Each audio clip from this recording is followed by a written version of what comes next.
I don't know if you know this, but all the disciples except for Peter were all teenagers. If you ever read the story where Jesus tells Peter to go out and he pulled the money out the fish and he told Peter, go pay our taxes, that was because that there was a tax at the time that only men 20 and older had to pay. So you notice he only said to Peter, go pay your taxes and my taxes. Why? Because the rest of them were just young boys.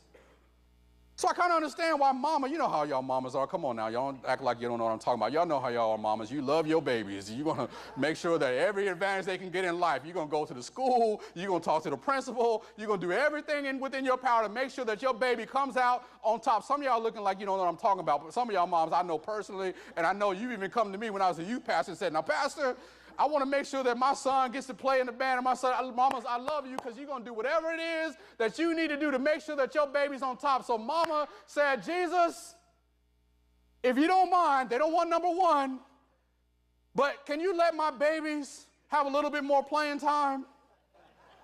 I know the boy can't catch a cold, but can you let him run a few more plays? That's kind of like the spiritual equivalent of a first century Palestinian participation trophy. It's kind of like, just give them something just for showing up. I know they really haven't earned it. They haven't done anything. But Jesus, can you just give them something for showing up?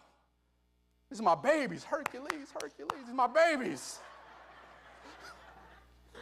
And I want them to be able to sit on your right and your left. Haven't done anything deserving of the position, but they want chairs. And I love that Jesus changes the conversation from chairs to cups. Because, you know, come on now, most of us, let's be honest, isn't this kind of fly? Like, you know, most of us, we want a chair, don't we? I want to sit in the most important space so that everybody can admire my greatness.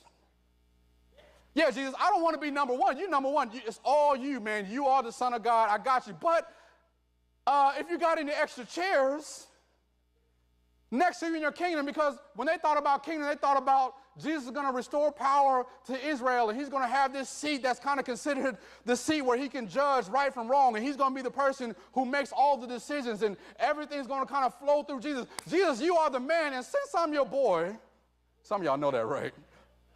Hook a brother up. Can I have one of them fly seats that you're getting ready to sit in? I mean, I just want to sit back with you and be great.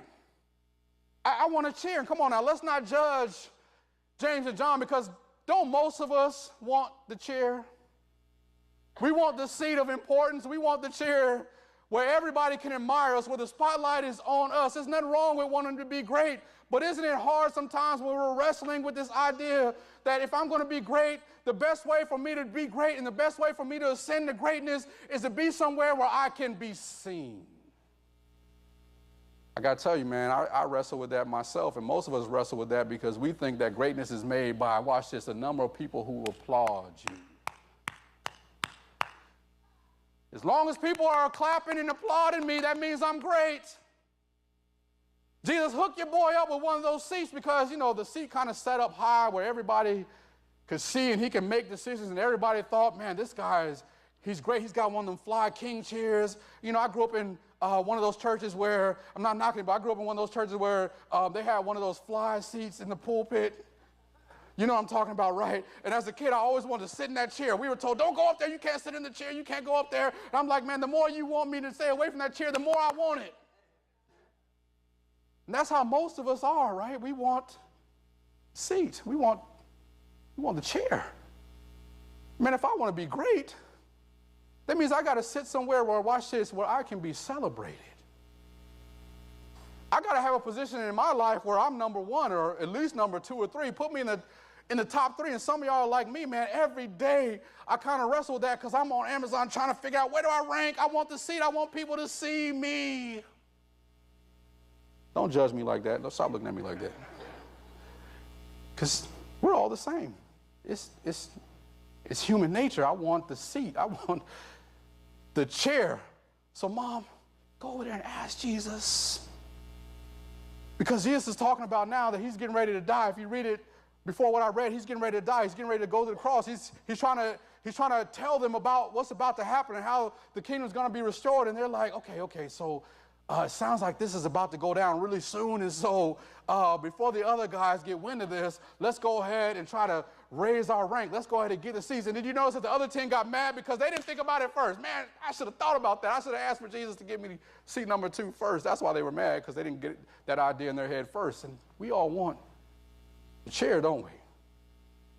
I mean, that's part of some of the struggle with the Christian faith. Is we got more people who want chairs, watch this, than who want to drink from the cup. And I love how Jesus, he transforms the conversation from chairs to cups.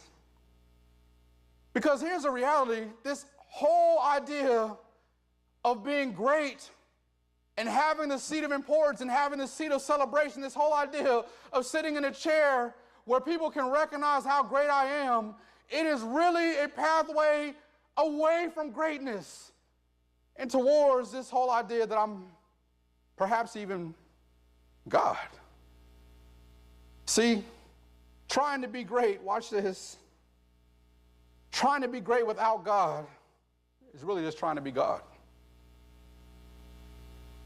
Anytime, did you notice that Jesus says, what you want, you don't even know what you're asking for, because instead of being worried about a chair, you also need to know that that comes with the cup. And anytime you and I try to bypass the cup for the chair, it's like trying to be great without God. And can I just be honest with you? Trying to be great without God is really just trying to be God.